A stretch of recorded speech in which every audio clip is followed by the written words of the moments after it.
Maybe some of these issues that are being raised will go way over the heads of many Kenyans.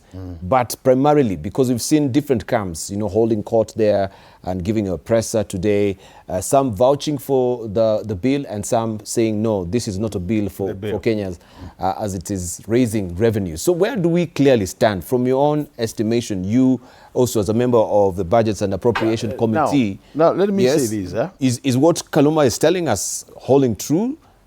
And resonating with Kenyans? The thing is, this finance bill is expected to raise 98 billion shillings out of the total 2.99 trillion total revenue. Why is it only 98?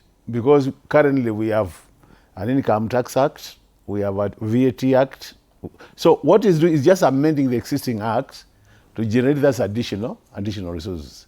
Now, in terms of process, this bill has been processed from the side of executive up to the highest level, the cabinet. It's after the cabinet approved that now it is in the house. So what we are saying is, what were the intentions of the executive? And that's why most of us are saying, reject the bill. Because the way the bill is now, from the executive side, it had some issues which are contentious. And these are the issues I think Kaluma is saying, as a committee and being the representatives of the people, they have also reconsidered and some amended. Like I explained the issue of Mutumba. The other issue, there are about 5 issues which are contentious. And unless they are addressed, then they will be harming Kenyans. Looking at our economy and what is happening generally, this is time to put money into the pockets of the people and provide cash flow to businesses. And actually, there was a very interesting discussion. I'm sure Kaluma listened to that because it was part of the public participation, where people were saying, if you reduce the taxes, the income tax, and factor in the bands, that K, where you don't pay, all the way to 50K, we're reducing the rates, that will trigger economic activity immediately. Once the money comes to the pockets of people, it will trigger economic activity, which was supposed to generate about 28 billion.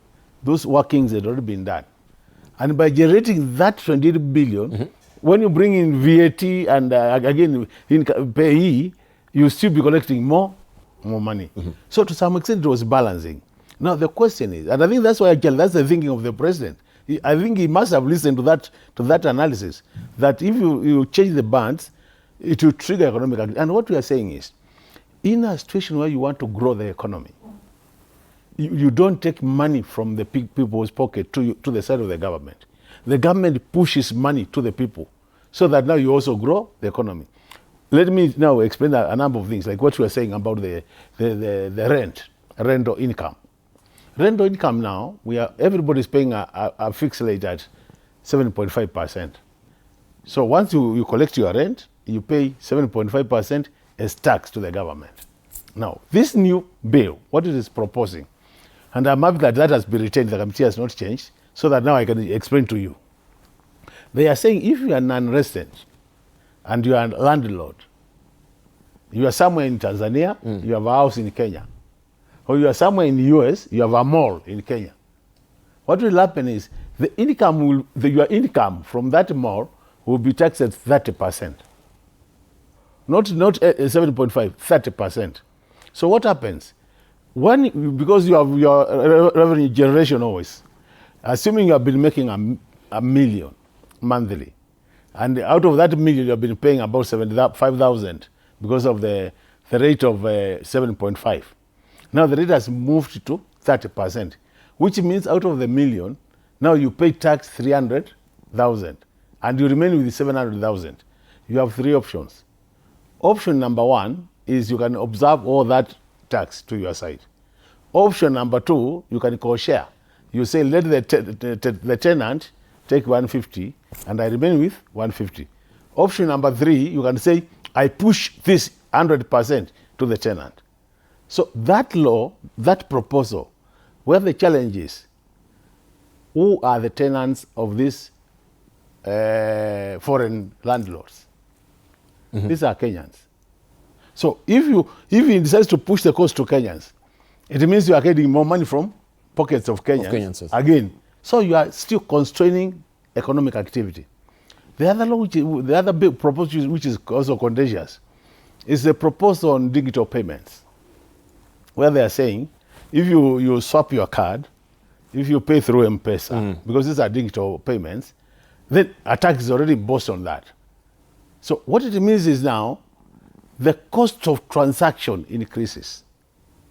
And when it increases, I can tell you the banks will push that to the customer. If it is M-Pesa, you have two choices. You pay the tax, or you stop using that M-Pesa and you go for alternative transaction. In a situation where we are saying Kenya has become a financial hub, and we want to promote money transfer digitally so that it's easier, are we then helping the economy, or we are constraining it? These are the issue. And that's what we are saying. To be fair to the process, then by doing that, you need to appreciate the fact that you'll actually be reducing economic activity through these transactions. Right. The other important bit, because I just wanted so that Kaluma can comment on the contentious issues. The other one, which is also contentious, is the issue of the mobile phones. He has explained, where he says they are thinking about at the point of activation. Now, assuming Mungatana sells his mobile, this one to me, and I put my SIM card, that activation will not appear like a new activation. So there are gaps, and we are saying one of the basic principles of taxation is that it must be simple. Now, some of the proposals are making it so complicated that a common man, and that's why you saw even the chairman of the committee challenges explaining to parliamentarians some of the issues. Now, if parliamentarians cannot accept that, understand easily, you can imagine a common man.